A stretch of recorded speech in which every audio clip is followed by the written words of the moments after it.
ఏరా ఏమన్నా గుడ్ న్యూసా? అవునా, ఇంత త్వరగా వస్తుందని అనుకోలేదు. నా కొడుకు జాబ్ వచ్చినట్టుంది. రేయ్ ఒక్క నిమిషం నాన్న,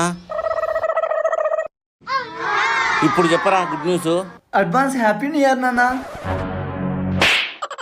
న్యూ ఇయర్ గురించి ఎలా చెప్తానేది, ఏదో జాబ్ వచ్చినట్టు చెప్తాను. ఈ 2023 నుండి నీ దగ్గర ఒక తిట్టు కూడా తెట్టించుకొని చూడన్నా. ఏంటమ్మా? రేపటి నుంచి చూడన్నా, పొద్దున్నే 6 గంటలకే లేస్తా. నా కొత్త జాబ్ కోసం ట్రై చేస్తూనే ఉంటా. నా లక్ష్యం వైపు పరుగులు తీస్తూనే ఉంటా. ఇదే నా శపథం.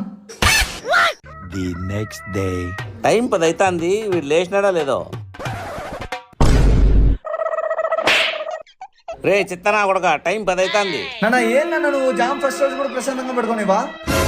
రేపటి నుంచి నాన్న పొద్దున్నే 6 గంటలకే లేస్తా.